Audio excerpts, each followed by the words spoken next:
நீர் செய்ய நினைத்தது நிறைவேறும், நீர் செய்வதை தடுப்பவன் யார்?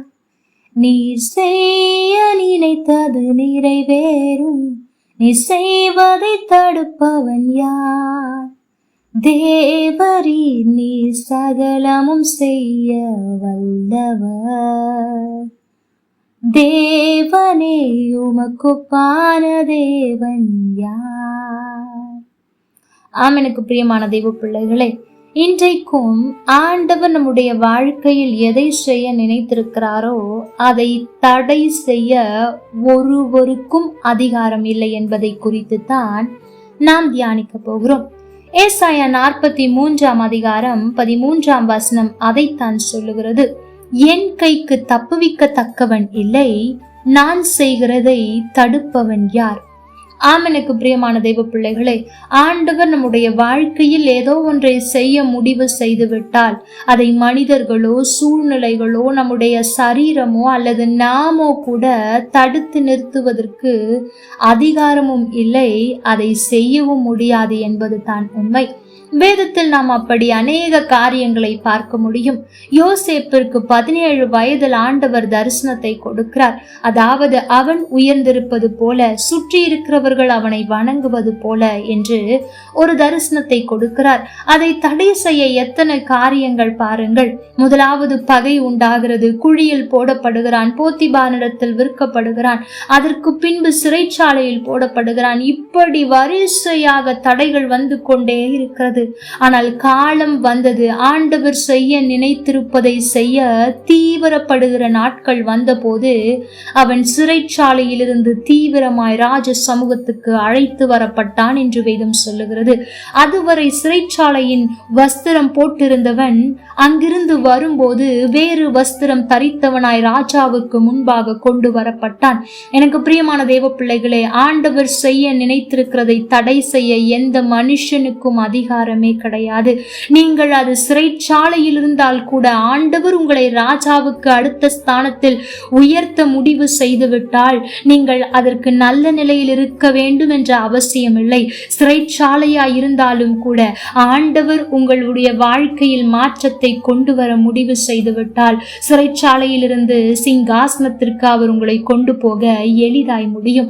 அதே போல தாவீதை எடுத்துக்கொள்ளுங்கள். ஆடுகளை மேய்த்து கொண்டு தான் இருக்கிறான். அங்கே சாமுவேல் அடுத்த ஸ்தானத்திற்கு ராஜாவாக அபிஷேகம் பண்ணுவதற்கு இப்பொழுது அந்த ஈசாயின் வீட்டில் வந்திருக்கிறார். வரிசையாக பிள்ளையை அனுப்புகிறார்கள். ஆனால் தாவீதையோ மறந்து போய்விட்டார்கள். தாவீதும் அவனுக்கு ஒரு குமாரன் தான். ஆனால் தாவீது அபிஷேகம் பண்ணப்படுவதோ ராஜாவாக படுவதோ அங்கே அவனுடைய தகப்பனுக்கு கூட பிரியமில்லை பாருங்கள். அவன் அங்கே அதை தடை செய்ய பார்க்கிறான். ஆனால் ஆண்டவர் தெளிவாய் சொல்லிவிட்டார் சாமுவேலினிடத்தில், நீ முகத்தை பார்க்கிறார், நான் இருதயத்தை பார்க்கிறேன், வேறு ஒரு குமாரன் இருக்கிறார் என்று ஆண்டவர் அங்கே பேசுகிறார். பின்பு சாமுவேல் கேட்கிறார், வேறு குமாரர்கள் இருக்கிறார்களா என்ற போது, ஆம், வனாந்திரத்தில் ஒருவன் ஒன்றுக்கும் உதவாமல் ஆடுகளை மேய்த்து கொண்டிருக்கிறான் என்று அவன் சொல்ல கேட்டு அவனை அழைத்து ஆசிர்வதிக்கிறார். அங்கே தகப்பன் அங்கே தடுக்க நினைத்தார், சகோதரர்கள் தடுக்க நினைத்தார். ஏன், போன தீர்க்கதரிசியாகிய சாமுவேல் கூட இவரா என்று இருந்த பிள்ளைகளை தான் கேட்டார். ஆனால் ஆண்டவர் முடிவு செய்து விட்டதற்கு பின்பாக அவன் எங்கே இருந்தான்? ஆடுகளை மேய்த்து கொண்டிருந்தான். ஆனால் ஆண்டவர் அவனை ராஜாவாக உயர்த்தினார். அதே போல யுத்த களத்தில் எல்லோரும் நிற்கிறார்கள். யுத்தத்தில் பழக்கம் உள்ளவர்கள், யுத்தத்திற்காகவே தன்னை ஒப்பு கொடுத்த அநேகர் நிற்கிறார்கள். ஆனால் இங்கே தாவீது வந்து யுத்தம் செய்ய வருகிறார். ஏனென்றால் அங்கே ஆண்டவர் தாவீதின் பெயரை பெருமைப்படுத்த முடிவு செய்து விட்டார். தாவீது வந்து யுத்தம் செய்ய வரும்போது எல்லாரும் தடுக்கிறார்கள். உனக்கு என்ன தெரியும் யுத்தத்தை பற்றி? நீ சாப்பாடு கொடுக்க அல்லவா வந்தாய், கொடுத்து விட்டு போய் என்று அண்ணன்கள் கூட அவனை ஏளனமாய் பேசுகிறார்கள். ஆனால் ஆண்டவர் செய்ய நினைத்ததை தடுக்க ஒருவராலும் முடியவில்லை பாருங்கள். அவன் போனான், கோலியாத்தை வீழ்த்தினான். இப்படி வேதத்தில் நாம் எக்கச்சக்கமான அடையாளங்களை நாம் பார்க்க முடியும். ஆண்டவர் உன்னுடைய வாழ்க்கையில் அற்புதத்தை செய்ய முடிவு செய்துவிட்டால் எதுவும் தடை செய்யவே முடியாது. எனக்கு பிரியமான தேவ பிள்ளைகளே, ஆண்டவர் உங்களை உயர்த்த முடிவு செய்து விட்டால் அதற்கு தகுதி இருக்க வேண்டும் என்றோ திறமை இருக்க வேண்டும் என்றோ அவசியமில்லை. நீங்கள் திறமைகளை தகுதியை வளர்த்து கொள்ளாதிருங்கள் நான் சொல்லவில்லை.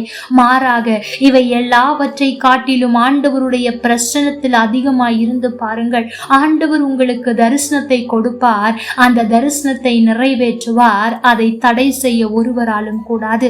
இந்த வார்த்தையை கேட்கிற எனக்கு பிரியமான சகோதர சகோதரிகளே, உங்களுடைய வாழ்க்கையில் ஆண்டவர் எத்தனை வாக்கு தத்தங்களை கொடுத்திருக்கிறார். ஒருவேளை இன்றைக்கு அந்த வாக்கு தத்தத்திற்கும் உங்களுடைய வாழ்க்கையில் நடப்பதற்கும் சம்பந்தம் இல்லாமல் இருக்கலாம். நான் உனக்கு இதை செய்வேன் என்று ஆண்டவர் சொல்லி இருக்கலாம். நிலைமை மோசமாய் போயிருக்கலாம்.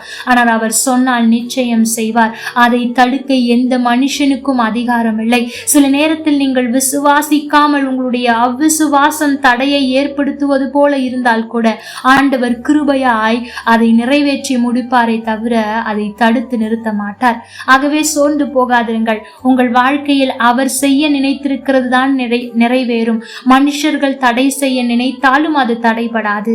கர்த்தர் தாமே உங்களோடு கூட இருந்து உங்களை ஆசீர்வதிப்பாராக. ஆமென். லைக் பண்ணுங்க, ஷேர் பண்ணுங்க, கமெண்ட் பண்ணுங்க.